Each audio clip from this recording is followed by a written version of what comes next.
So hello students, I am Rohitaksh and watching study with Rohitaksh. Students, इससे पहले video में जो है क्लास 12 फिजिक्स सिलेबस के बारे में डिस्कस कर चुके हैं और आज से जो हम क्लास 12 फिजिक्स की जो क्लासेस स्टार्ट कर रहे हैं, जिसमें आप सभी को वैद्युत आवेश क्षेत्र चैप्टर, आप सभी को जो पहला चैप्टर है क्लास 12 फिजिक्स का, उसकी क्लास फर्स्ट होने वाली है। आज की इस वीडियो में जो है इसके बेसिक के बारे में जानेंगे। तो स्टूडेंट्स, इसके बेसिक के बारे में जानने से पहले मैं थोड़ी सी बात कर लेता हूँ, जो कि आज ही हम करेंगे। उसके बाद हम कोई भी बात नहीं करेंगे, ओनली क्लासेस को, सिलेबस को देखेंगे। ठीक है, तो पहले मैं बता देता हूँ कि स्टूडेंट्स, अगर आप सभी हमारे यूट्यूब चैनल से पढ़ते हो तो मैं श्योरिटी के साथ कह सकता हूं कि आप सभी बोर्ड एग्जाम्स में 95% प्लस ही स्कोर करने वाले हैं। ये मैं श्योरिटी के साथ कह सकता हूं। और क्यों, तो पहले हम जो बात कर लेते हैं। तो स्टूडेंट्स, मैं आपसे बता दूं कि हम जो है क्लासेस स्टार्ट कर रहे हैं आप सभी को अप्रैल से। ठीक है, ये अप्रैल ही स्टार्ट हो गया।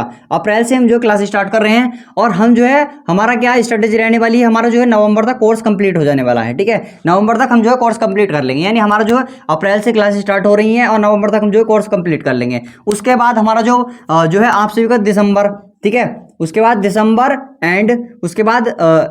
एंड जनवरी। ठीक है, दिसंबर और जनवरी बचेगा। दिसंबर और जनवरी में हम क्या करेंगे, इसका रिवीजन और मोस्ट इंपोर्टेंट क्वेश्चन, यहां पर हम क्या करेंगे, रिवीजन करेंगे और मोस्ट इंपोर्टेंट क्वेश्चन करेंगे। ठीक है, मोस्ट इंपोर्टेंट क्वेश्चन जो भी होंगे उनको मैं सॉल्व कराऊंगा। ठीक है, रिवीजन और मोस्ट इंपोर्टेंट क्वेश्चन हम सॉल्व करेंगे जनवरी में। और आप सबको पता होगा मिड फरवरी के बाद ही, यानी 15 फरवरी के लगभग के बाद ही बोर्ड एग्जाम होते हैं। ठीक है, 15 फेब के बाद ही बोर्ड एग्जाम आप सभी को देखने को मिलेंगे। और इन 15 दिनों में हम जो है प्रीवियस ईयर के 5 ईयर के प्रीवियस ईयर, ठीक है, 5 ईयर के हम क्या करेंगे, PYQs, ठीक है, सॉल्व करेंगे। ठीक, previous year paper, question paper, ठीक है, हम सॉल्व करेंगे यहाँ पर प्रीवियस ईयर के क्वेश्चन पेपर को। ठीक है, सॉल्व करेंगे 15 जो है इन 15 दिन में। ठीक है, आप सभी को पता होगा 15 फरवरी के बाद, मिड फरवरी के बाद ही बोर्ड एग्जाम ज्यादातर देखने को मिलते हैं और होंगे भी मिड फरवरी के बाद ही। ठीक है, तो इस तरीके से हमारी स्ट्रेटेजी रहने वाली है। इस स्ट्रेटेजी को मैंने आप सभी को बता दिया है और क्लासेस सभी की स्टार्ट होने वाली है। ठीक है, मैथ भी पढ़ाएंगे, हिंदी भी और इंग्लिश भी, और फिजिक्स, केमिस्ट्री। ठीक है, फिजिक्स की क्लास आप देखते हैं, इसके बेसिक को देख लेते हैं। तो पहले वैद्युत आवेश को देखेंगे, जो चैप्टर का नाम वैद्युत आवेश क्षेत्र है, तो वैद्युत आवेश चैप्टर को हम देख लेते हैं। तो यहाँ पर देखेंगे वैद्युत आवेश क्या है, तो किसी पदार्थ का वह गुण। वैद्युत आवेश क्या होता है, किसी पदार्थ का वह गुण होता है जिसके कारण पदार्थ में क्या होता है, वैद्युत व चुंबकीय प्रभाव उत्पन्न होता है। यानी वैद्युत आवेश का किसी पदार्थ का वह गुण जिसके कारण पदार्थ में वैद्युत व चुंबकीय प्रभाव उत्पन्न होता है, वैद्युत आवेश कहलाता है। अब इसका एग्जांपल किस तरीके से आप सभी वैद्युत आवेश का एग्जांपल, रियल लाइफ एग्जांपल बताऊंगा। आप सभी को क्या करना है, घर पर अगर आप सभी हो तो आप सभी को क्या करना है, एक कंघा लेना है। ठीक है, आप सभी को क्या लेना है, एक कंघा लेना है। आइएगा देख लेते हैं इसको, एग्जाम्पल को, इसको एक्सपेरिमेंट को आप सभी घर कर सकते हैं। तो आप सभी को कंघा लेना है और एक लेना है कागज के पीसेस। ठीक है, कागज लेना है और कागज के छोटे छोटे, बहुत छोटे छोटे टुकड़े आप सभी को कर लेने हैं। कागज के जो आप सभी छोटे छोटे टुकड़े कर लेंगे तो आप सभी को क्या करना है, इस कंघे को आप सभी को कॉम्ब करना है बालों को। ठीक है, जब आप सभी बालों को बहाना है, जिस तरीके से आप सभी बालों को बहुत देर से इसको बालों को जब बहाएंगे तो उस कंघे को क्या करना है, आप सभी को छोटे छोटे पीसेस जब आप सभी कर लेंगे कागज के, तो उस कंघे को आप सभी इसके पास लेकर के आएंगे, जो छोटे छोटे कागज के टुकड़े होंगे। ठीक है, और उसके बाद आप सभी देखेंगे कि कागज के टुकड़े कंघे पर चिपक रहे हैं। ऐसा क्यों, आइए इसके बारे में जान लेते हैं। जो स्टूडेंट्स, मैं आपको बता दूं कि कागज के टुकड़े जो रहेंगे, ये जो है ये उदासीन रहेंगे। ठीक है, कागज के उदासीन, इसको याद रखिएगा कि कागज के टुकड़े इस पर उदासीन रहेंगे। उदासीन का मतलब जितना इस पर पॉजिटिव चार्ज होगा उतना ही नेगेटिव चार्ज होगा। यानी ये कह दे जितना पॉजिटिव चार्ज होगा उतना ही इस पर नेगेटिव चार्ज होगा, ये याद रखिएगा। यानी मैं कह सकता हूं कि यहां पर नेट चार्ज जो है, नेट चार्ज इस पर जो होने वाला है वो शून्य होने वाला है, उदासीन का मतलब। और स्टूडेंट्स, इस पर जो है, जो कंघे पर आप सभी जो बाल बहाएंगे तो इस पर क्या आ जाएंगे, इस पर जो है हमारे इलेक्ट्रॉन आ जाएंगे। क्या आ जाएंगे, इस पर इलेक्ट्रॉन आ जाएंगे। और यह क्या हो जाएगा, ऋणावेशित। अगर इस पर इलेक्ट्रॉन आएंगे तो ये क्या हो जाएगा, ऋणावेशित हो जाएगा। और ये जो रहेगा उदासीन रहेगा। और स्टूडेंट्स, मैं आपसे बता दूं कि ऋणावेशित और उदासीन, यानी ऋणावेशित कह सकता हूं कि धनावेशित हो चाहे ऋणावेशित हो, यानी आवेशित, जो भी आवेशित मटेरियल होगा, आवेशित पदार्थ होगा, और उदासीन के बीच हल्का सा क्या होगा, आकर्षण होगा। याद रखिएगा इस चीज को कि उदासीन और रियल, क्या, उदासीन और आवेशित वस्तु के बीच, उदासीन और वस्तु के आवेशित वस्तु के बीच क्या होगा, आकर्षण होगा। और इसी आकर्षण के कारण इस कंघे पर, जो कंघा पर रहेगा, ये जो है उदासीन जो आपसे के छोटे छोटे कागज के टुकड़े हैं, इसी कारण इस पर चिपक जाएंगे। ये आप सभी को मैंने बता दिया कि क्या कारण था कंघे पर ये चिपके, क्योंकि हमें पता है कि कंघे पर क्या होता है, जब हम बालों को बहाएंगे तो इस पर इलेक्ट्रॉन आ जाएगा और ये ऋणावेशित हो जाएगा। ठीक है, और अब ये छोटे छोटे टुकड़े रहेंगे कागज के, इस पर जो है ये क्या रहेगा, उदासीन। और हमने बताया उदासीन क्या होता है, जिस पर जितना पॉजिटिव चार्ज होगा उतना ही नेगेटिव चार्ज होगा, ठीक है, यानी नेट चार्ज उस पर 0 हो जाएगा। तो यहां पर हमारा ये ऋणावेशित यानी आवेशित वस्तुओं के बीच और उदासीन वस्तुओं के बीच क्या होता है, आकर्षण होता है। और इसी आकर्षण के कारण जो है छोटे छोटे कागज के टुकड़े इस कंघे पर चिपक जाएंगे। तो स्टूडेंट्स ये मैंने आप सभी को बताया, ये उदाहरण आप सभी याद रखिएगा, बहुत ही अच्छी तरीके से मैंने इसको एक्सप्लेन कर दिया।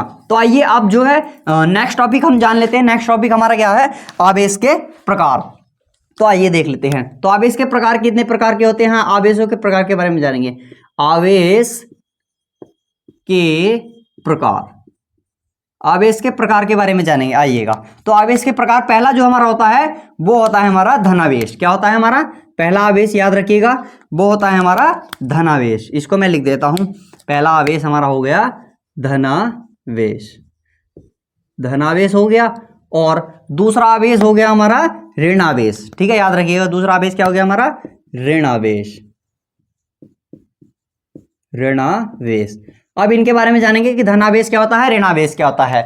ये आपसे भी यहां पर मैं बता देता हूं, जैसे कि एक गोला ये हो गया और दो गोला हो गया, यानी दो चीज होगी, एक वस्तु हमारी ए हो गई और एक वस्तु हमारी बी हो गई। अब यहां पर देखेंगे कि ये दोनों वस्तु हैं, जब हम किसी वस्तु को फ्रिक्शन करते हैं, किसी वस्तु को, दो वस्तुओं को अगर हम रगड़ते हैं, ठीक है, तो यहां पर क्या होता है, देखिएगा, ये दो उदासीन वस्तु हैं, जब इनको हम रगड़ेंगे तो क्या होगा, यहां से जो है इलेक्ट्रॉन, जो इस पर इलेक्ट्रॉन रहेंगे वो इलेक्ट्रॉन इस पर आ जाएंगे। यानी देखिएगा क्या बताया मैंने कि जब दो वस्तुओं को हम आपस में रगड़ते हैं, अगर वे न्यूट्रल है, उदासीन है, दो वस्तु को अगर हम रगड़ेंगे तो उन पर क्या होगा, जो इलेक्ट्रॉन रहेगा वो दूसरी वस्तु पर जो है, इसका मतलब होता है किसी वस्तु को अगर हम रगड़ेंगे तो आवेश का क्या होता है, स्थानांतरित हो जाता है, यानी इस वाली वस्तु से इस पर पहुंच जाएगा। और जब यहां पर इलेक्ट्रॉन इस पर पहुंच जाएंगे तो यहां पर क्या होगा, इलेक्ट्रॉन की कमी हो जाएगी, ऑब्वियसली सी बात है, ठीक है। तो यहां पर क्या होगा, बेसिक सी बात है, यहां पर क्या होगा, जो है क्या होगा, इलेक्ट्रॉन इस पर आ जाएंगे, इस वस्तु पर इलेक्ट्रॉनों का स्थानांतरण हो जाएगा। तो यहां पर क्या हो जाएगा, इलेक्ट्रॉनों की कमी हो जाएगी। जब इलेक्ट्रॉन वहां पर पहुंच जाएंगे तो यहां पर क्या हो जाएगा,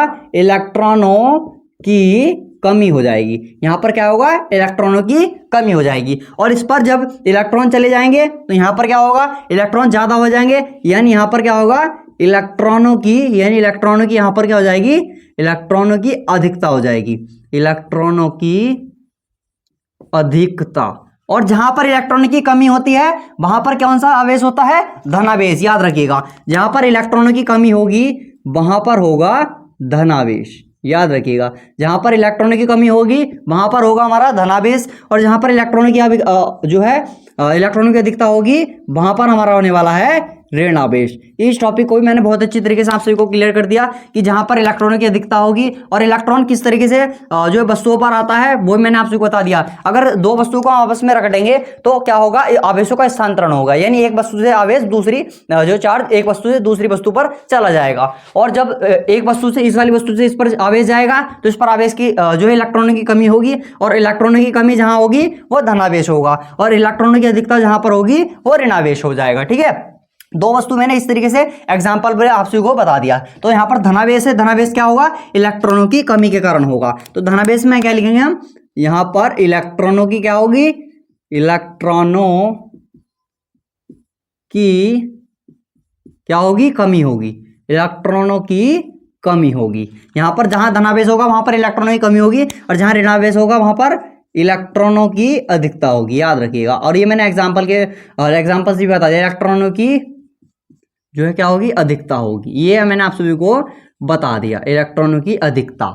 ये चीज आप सभी को पता चल गया कि धनावेश क्यों होता है, ऋणावेश क्यों होता है, ये बता दी। क्योंकि इलेक्ट्रॉनों की कमी होगी तो धनावेश होगा, और ऋणावेश क्या होगा, इलेक्ट्रॉनों की अधिकता होगी। इस टॉपिक को भी हमने बहुत ही अच्छी तरीके से क्लियर कर लिया। अब जो है नेक्स्ट टॉपिक आप सभी को बता देता हूं, इसका स्क्रीनशॉट ले लीजिएगा या नोट कर लीजिएगा अच्छी तरीके से, ठीक है। अब जो नेक्स्ट टॉपिक हमारा आने वाला है वह है स्थिर वैद्युत। स्थिर वैद्युत मतलब कि आवेशों के बारे में बताऊंगा कि आकर्षण कब होता है, प्रतिकर्षण कब होता है, इसके बारे में जानेंगे। स्थिर वैद्युत, इसको टॉपिक को भी नोट कर लीजिएगा, क्या है, स्थिर वैद्युत। स्थिर विद्युत, स्थिर वैद्युत यानी यहां पर हमारे दो प्रकार के आवेश निकल कर आएंगे। एक आकर्षण, यहां पर लिखेंगे क्या होगा, आकर्षण, आकर्षण, ठीक है, आकर्षण होगा। और एक क्या होगा, प्रतिकर्षण,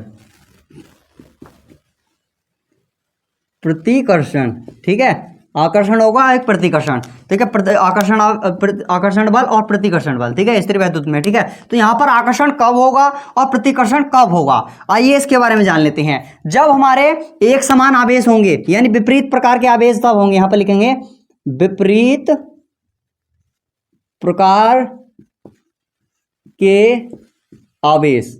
जब हमारे विपरीत प्रकार के आवेश होंगे तब जो है आकर्षण होगा, और जब अगर सेम यानी समान आवेश होंगे तब प्रतिकर्षण होगा।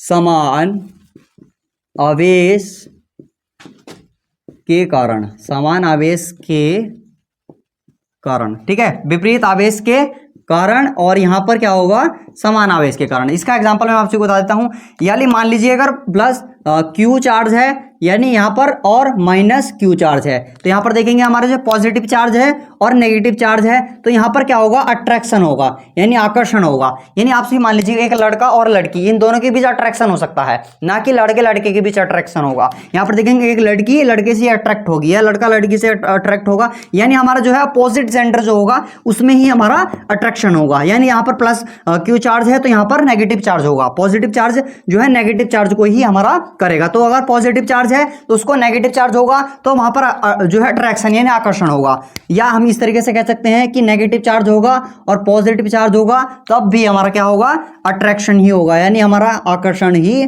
होने वाला है, एक दूसरे की ओर आकर्षित होंगे, यानी अट्रैक्शन होगा।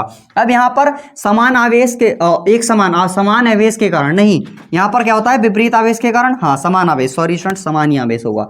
यहां पर क्या होगा, समान आवेश के कारण होगा। समान यानी अगर यहां पर प्लस क्यू चार्ज है, यहां पर भी प्लस क्यू चार्ज है, यहां पर नेगेटिव चार्ज है, यहां पर नेगेटिव चार्ज है, तो इस तरीके से अगर दोनों समान आवेश हैं यानी दोनों सेम चार्ज हैं, तो यहां पर हमारा क्या होगा, रिपल्सन होगा। इन रिपल्सन इन द सेंस यहां पर हमारा जो है क्या होगा, प्रतिकर्षण हमारा होगा, यानी चार्ज एक दूसरे से विपरीत दिशा में भागेंगे। यानी इस तरीके से मान लीजिए ये पॉजिटिव चार्ज है, ये भी पॉजिटिव चार्ज है, तो ये क्या होंगे, पॉजिटिव चार्ज अगर ये दोनों सेम आवेश होंगे तो ये क्या करेंगे, ये ना कि एक दूसरे की ओर अट्रैक्ट होंगे, ये क्या होंगे, दोनों एक दिशा में यहां पर जाएंगे, अलग अलग दिशा में जाएंगे दोनों, ठीक है। अगर ये पॉजिटिव चार्ज है, ये नेगेटिव चार्ज है, तो दोनों अट्रैक्ट होंगे एक दूसरे की ओर, ठीक है। अगर ये नेगेटिव चार्ज है, ये भी नेगेटिव चार्ज है, तो क्या होगा, रिपेल होगे, ठीक है, रिपल्सन होगा यहां पर, और यानी रिपल्सन यानी प्रतिकर्षण होगा। और ये दोनों अगर पॉजिटिव चार्ज हैं तब भी रिपल्सन होगा, यानी सेम आवेश होंगे तो यहां पर हमारा क्या होगा, प्रतिकर्षण बल लगेगा, ठीक है। और डिफरेंट चार्ज होंगे यानी विपरीत आवेश होंगे, प्लस क्यू नेगेटिव, यानी प्लस क्यू आवेश होगा, नेगेटिव आवेश होगा यानी माइनस क्यू चार्ज होगा, तो वहां पर क्या होगा, अट्रैक्शन होगा। या नेगेटिव चार्ज हो या पॉजिटिव चार्ज हो तब भी अट्रैक्शन होगा, यानी रिपल्सन, वो सॉरी अट्रैक्शन बोल रहा हूं, आकर्षण होगा। आकर्षण एक ही है, रिपल्सन नहीं होगा। रिपल्सन तब होगा जब डिफरेंट चार्ज होंगे यानी विपरीत आवेश होंगे। तो ये हमने टॉपिक के बारे में जान लिया, यानी आकर्षण बल और प्रतिकर्षण बल के बारे में हमने जान लिया कि विपरीत प्रकार के आवेश होंगे तो आकर्षण होगा और समान आवेश होंगे तो प्रतिकर्षण होगा। इसके बारे में हमने जान लिया। अब स्टूडेंट्स मैं आवेश के बारे में बता देता हूं, आवेश के एसआई मात्रक के बारे में मैं इसके बारे में बात करूंगा। तो आवेश का एसआई मात्रक क्या होता है, ये भी बहुत इंपॉर्टेंट है, ये होप स्टूडेंट ये भी आप सभी ने नोट कर लिया होगा। आइए देख लेते हैं, क्या आवेश का सीजीएस पद्धति या आवेश का, हाँ चलिएगा, आवेश का एसआई मात्रक। तो आवेश का एसआई मात्रक क्या होता है उसके बारे में जानेंगे। तो आवेश का एसआई मात्रक जो होता है वो हमारा याद रखिएगा, और ये आप सभी जब फिजिक्स पढ़ेंगे तो बहुत ही जगह आप सभी को देखने को मिलेगा, कूलाम होता है और सी से इसको क्या करते हैं, डिनोट करते हैं, ठीक है। सी वहां पर आप सभी को सी लिखा हुआ मिलेगा, कूलाम आप, ठीक है। आवेश का मात्रक एसआई मात्रक क्या होता है, कूलाम होता है। और सीजीएस पद्धति में हम इसका मात्रक लिख सकते हैं, हमसे क्या होता है, सीजीएस, ठीक है। सीजीएस पद्धति में,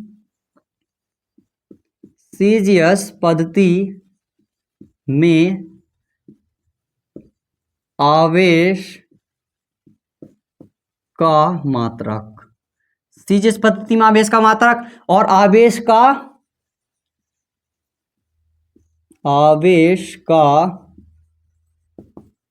सबसे बड़ा मात्रक, आवेश का सबसे बड़ा मात्रक क्या होगा।